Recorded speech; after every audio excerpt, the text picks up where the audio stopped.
আসসালামু আলাইকুম। আজকে বিএসএফ আবার একজনকে গুলি করে মাইরা ফেলাইছে বর্ডারে। ঠিক আছে, গত 5 বছরে বিএসএফ এই নিয়ে 167 জন মানুষ মারছে বর্ডারে। বর্ডারে মরতেছে যে কারা মরে, বর্ডারে কারা মরে কারা, বর্ডারের আশেপাশে কারা আছে? আমাদের মতো সাধারণ কৃষক আছে, কৃষকের ছেলে মেয়ে আছে বর্ডারে। ওইখানে ওই বড় বড় গ্যাংস্টার নাই।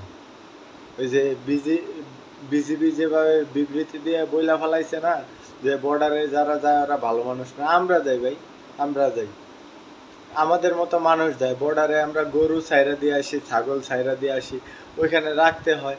ওইখানে আমার যাই লাগবে, আমাদের জমিন আছে ওইখানে। ঠিক আছে, আমার ওইখানে যাওয়াই লাগবে। আপনারা যেমনি বিবৃতি দেন যে বর্ডারে ভালো মানুষ নাই, বর্ডারে যায় কারা? বর্ডারে আমাদের মতো সাধারণ মানুষ যায়। ঠিক আছে, দিনের বেলা যে বিএসএফ গুলি কইরা মারে, ওইখানে চোর বাটপার না তো, সাধারণ কৃষক রে মারে।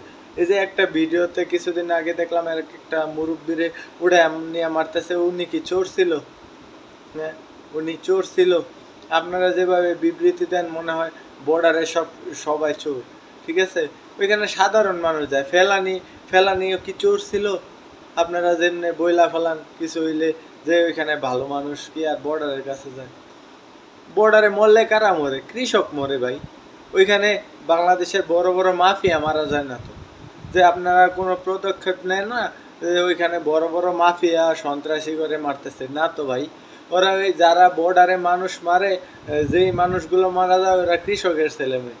ঠিক আছে, ওইখানে কৃষি কাজের জন্য যায় বর্ডারে। বেশিরভাগই মারছে এই যে কৃষক যারা, তাদেরকে। আর যারা স্মাগলিং করে ওদেরকে আপনারা কিছুই করতে পারবেন না, একটা লোমও টাচ করতে পারবেন না। কারণ যারা স্মাগলিং করে ওই পারেও যেমন লবিং আছে, এই পারেও আছে এরকম। ওগরে আপনারা কিছু করতে পারবেন না। ঠিক আছে, বিএসএফও না, বিজিবিও না। কিন্তু যা করে মারতেছে সাধারণ মানুষ মারতেছে, কৃষক মারতেছে।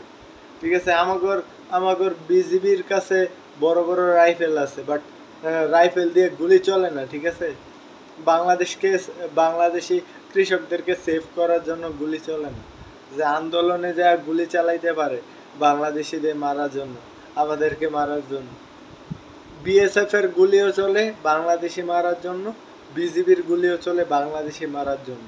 ঠিক আছে, বিজিবির সক্ষমতা শুধু বাংলাদেশি মারার জন্য, বাংলাদেশি সেভ করার জন্য। বিজিবির কোনো ইতিহাস নেই।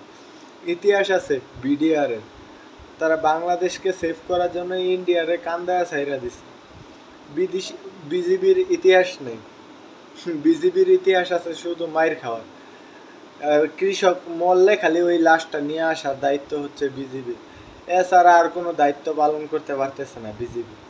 বড় বড় কথা ছাড়া আর কিছুই করতে পারতেছে না বিজিবি। প্রতিনিয়ত ইন্ডিয়ান বাহিনী বাংলাদেশিদেরকে মেরে যাইতেছে।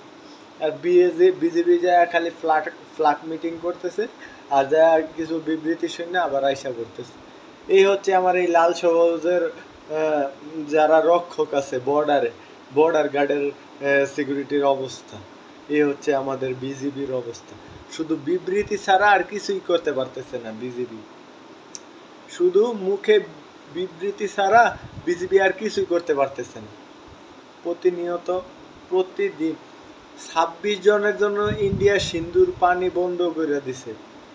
এখানে তাহলে বাংলাদেশে যে এখন পর্যন্ত যে আন্তর্জাতিক মানবাধিকার সংস্থা 700-রও বেশি বাংলাদেশি মারছে 2008 সাল থেকে 2025 সাল পর্যন্ত।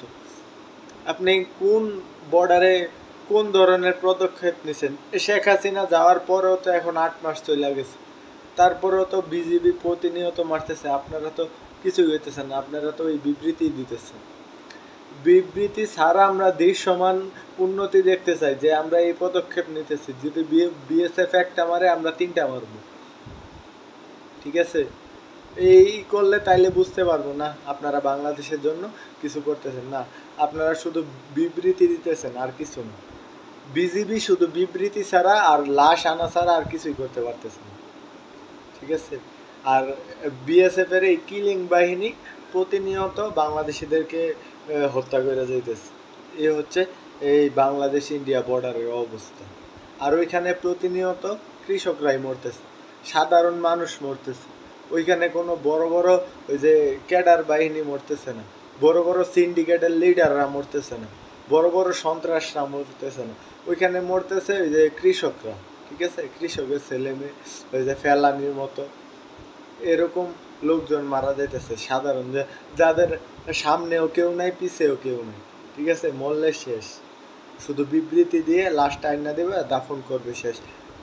শুধু এটুকুই আপনাদের কাজ, আপনারা এর থেকে বেশি কিছু করতে পারতেছেন না। দুর্ভাগ্যজনক হলো এটাই সত্যি বাংলাদেশের বর্ডার গার্ডের অবস্থা।